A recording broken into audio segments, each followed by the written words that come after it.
Hola, ¿qué tal? Nuevamente nos habíamos quedado en por qué surge la agricultura y algunos mitos. Con los que cerré en la presentación anterior tiene que ver con que los primeros agricultores vieron como un gran logro haber conseguido o haberse hecho agricultores, dado que la agricultura iba a proveer alimento en cantidad de manera ilimitada, a diferencia de los cazadores recolectores que vivían al límite de la subsistencia. Y con estudios que se hizo sobre los huesos de los primeros agricultores, que han mostrado una falta de alimentación sumada a algunas plagas que acompañaron a los primeros agricultores, hoy se sabe que no vivían estas personas digamos, en un estado de seguridad alimentaria.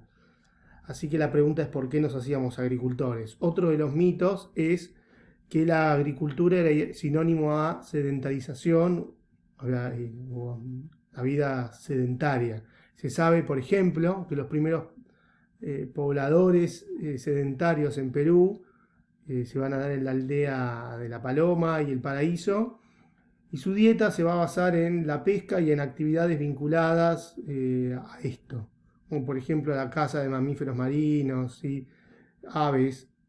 Y como dicen algunos autores, allí en donde los alimentos eran abundantes, se justificó la vida sedentaria, y la agricultura es una forma de obtener alimento, pero no es la única. Otro de los mitos respecto a la agricultura es que la agricultura es igual a la cerámica. Siempre se vinculó que las vasijas de cerámica eran utilizadas para el traslado de los cereales. Hoy sabemos que hay casos en América del Sur y también en América del Norte en donde hubo cerámica antes de la agricultura, y lugares en donde hubo agricultura sin cerámica. Así que estos son como tres grandes mitos. Sin embargo, una de las discusiones más acaloradas respecto al surgimiento de la agricultura es justamente si se puede hablar de que la agricultura se trató de una revolución o no. Quienes hablan de la revolución agrícola son el conocidísimo Gordon Childe y Redman también, que hablan de que la invención de la agricultura fue una revolución que implicó una nueva estructura económica, una revolución urbana, o sea, todo el surgimiento de las ciudades, el control y subordinación de la naturaleza por parte del hombre, un crecimiento demográfico, con lo cual hablan de revolución agrícola. Y generalmente los autores que hablan de revolución agrícola también hablan de revolución neolítica, un poco pasando del paleolítico al neolítico. La cuestión del mesolítico, que es una etapa que a veces aparece en los textos escolares, la van a defender algunos autores, como por ejemplo lo de la escuela de Fiedel o Leakey, como se puede ver acá, que hablan de que la agricultura fue más que nada un cambio de acento, más que una invención totalmente nueva. Digamos, no fue la invención de un genio y que la agricultura apareció en un momento determinado, sino que se debió a cambios más paulatinos, justamente de siglos de manipulación sin domesticación, como habíamos visto en el video anterior, llevaron a la agricultura. Así que este es un primer debate importante sobre la revolución agrícola. Respecto a las teorías sobre el origen de la agricultura, tenemos por un lado las hipótesis de los cambios medioambientales. Una muy conocida es la hipótesis del oasis, que dice, bueno, los seres humanos que viven en los márgenes de los ríos y de la zona irrigada justamente por el agua, hace que se familiaricen los seres humanos con los animales y con las plantas, como se puede ver en esa foto de ese oasis, digamos, en los espacios áridos, donde hay agua, hay vida, hay animales, hay plantas, y van a ir a vivir las personas allí. Otra de las hipótesis tiene que ver con la cuestión de la zona nuclear, porque esto se puede ver sobre todo para la medialuna fértil del cercano oriente, en donde, sobre todo en la zona de los montes Zagros y Taurus, van a convivir plantas y animales. Todavía hay plantas en estado silvestre en esta zona, y allí es en donde surge la agricultura. Rijks habla de un nuevo cambio climático que tiene que ver no poner el acento en vivir sobre la zona del oasis, sino en la domesticación temprana de animales. Los desechos de los animales eran usados como abono y a partir de allí vendría la agricultura. Acá también hay toda una discusión en las zonas en donde no se domesticaron animales y sí hubo agricultura. Son teorías estas. Otro grupo de hipótesis son las hipótesis demográficas, y sobre todo tenemos a Smith y Young, que hablan de la cuestión de la presión demográfica, el aumento de la población en un contexto de mejora del clima y más acceso al alimento llevan al sedentarismo y a la producción artificial de grano. O sea, la propia presión demográfica, la cuestión de la necesidad de darle de comer a más personas llevó al desarrollo de la agricultura. Otros autores, Binford y Flannery, hablan de la hipótesis de la zona marginal, es decir, el envío de población sobrante, entre comillas, a zonas marginales, zonas menos productivas, donde había menos animales para cazar o plantas para recolectar. Entonces, la dificultad de ocupar espacios más complicados llevó a que estas personas desarrollen la agricultura. Por último, tenemos las hipótesis culturales, Brainwood, que habla de que la revolución agrícola en realidad no fue tal, fue algo más gradual, resultado de un proceso cultural que se inició en el 8000 a.C., o sea, hace 10.000 años, en el cercano oriente, y que luego fue pasando a otras áreas como los Andes, Mesoamérica, China, el sudeste asiático. En esa imagen se puede ver toda la preparación de un campo hecho por la cultura maya, con las técnicas de Chinampa. Es un dibujo igual. Respecto a las áreas que a nosotros nos interesan, tenemos por un lado 4 áreas que me voy a referir. Una va a ser México, Ecuador, la zona andina y el Amazonas. Respecto a México, tenemos en el Valle de Tehuacán, a finales de la fase riego, se empieza a producir calabaza, ají, amaranto y aguacate, o sea, palta. Luego del 5000 a.C. aparece el maíz, pero el maíz no se consumía solo, sino que se lo combinaba con otros productos, como por ejemplo con los porotos, ¿no? En Mesoamérica hay que destacar que no se domestican grandes animales. El perro es el animal más grande que se domestica, que se usaba para caza, pero también para comer. Esto se va a diferenciar en México de otros lugares, ¿no? Hay algunos rasgos de vida sedentaria en el 7000 a.C., en Xochipilco, pero esto fue una excepción, dado que la vida sedentaria va a aparecer más cerca del tercer milenio. Luego de 2000 años de mejoramiento del maíz, va a justificar que una planta justamente de maíz haga que la vida sedentaria se desarrolle aproximadamente en el 1700 a.C. en Osaka. También esto va a coincidir con el final del periodo arcaico que habíamos visto en el video anterior y con la aparición también de la cerámica. Los primeros agricultores y la cerámica en el Ecuador. Acá en estas imágenes que me acompañan tenemos a cerámica de la cultura de Valdivia, que es la cerámica más antigua de América.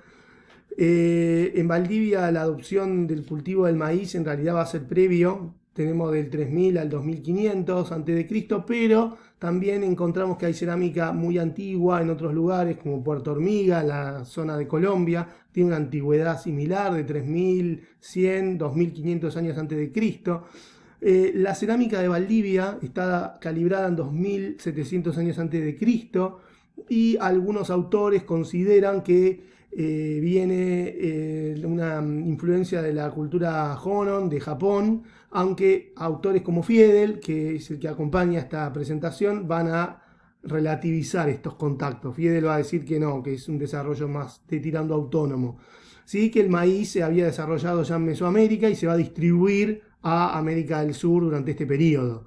Lo mismo va a pasar en el caso de Perú, donde el maíz llega hacia el 3200 a.C., pero su impacto no es revolucionario porque ya se cultivaban otras plantas, como se puede ver en esa imagen, la papa y los distintos tipos de papa, que también hay que decir que la papa no fue de lo primero que se empieza a producir en la zona andina. Tenemos calabazas, porotos, quinoa, coca y distintos productos que van a acompañar a otra cuestión importante, que es la domesticación de grandes animales. En la zona andina sí se van a domesticar grandes animales, que en realidad tenemos sí que la agricultura se va a desarrollar primero en la sierra, si bien la vida sedentaria se desarrolla en la costa que en otros espacios, ¿no? Por último tenemos la agricultura temprana en el Amazonas, y acá hay que decir que el Amazonas se desarrolla de manera independiente de una planta típica que es la yuca o la mandioca, que no produce semilla, es rica en carbohidratos, pero al no tener proteínas hay que combinarlas con otras cosas. Acá se puede ver en esta otra imagen cómo hoy se ha industrializado la harina de mandioca para producir distintas cosas y hoy se la combina con pescado, carnes rojas y otras cosas que los primeros pobladores del Amazonas probablemente pudieron y seguramente habrán hecho. Por último, quería hacer un relevamiento con el primer tema que habíamos planteado. Cuando arrancamos en el video anterior yo había dicho que la producción digamos, de plantas y animales para satisfacer necesidades humanas se lo puede considerar una primer revolución productiva, que es la revolución neolítica o el periodo arcaico en el caso de América, que transformó los espacios de ocupación.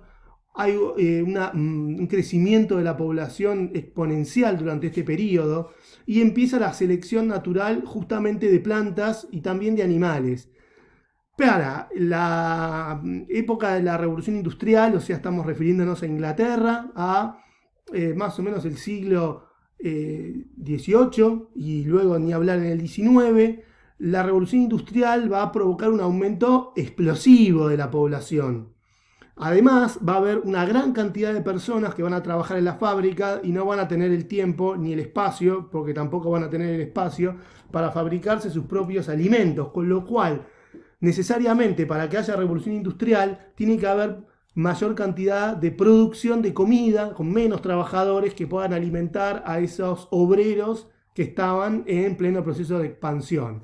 Para ello se van a empezar a utilizar los primeros fertilizantes naturales como el guano que aparece en esa foto y nitratos, que estos ya se van a sacar de Chile, que van a hacer que el ritmo y la capacidad de producción de alimento digamos, se dispare y sea capaz de poder alimentar a más cantidad de personas. Ahora, una cuestión importante es que mientras el ritmo y la velocidad de la producción aumentaba, cada vez había más personas incapaces de poder cubrir sus necesidades, dado que la clase obrera va a empobrecer muchísimo durante este periodo. Actualmente estamos en una tercera revolución productiva, que la podemos conocer como la ingeniería genética. Es la biogenética, manipula especies y animales ya en laboratorios. Tenemos en la década del 80 y sobre todo en los 90 que aparece el transgénico.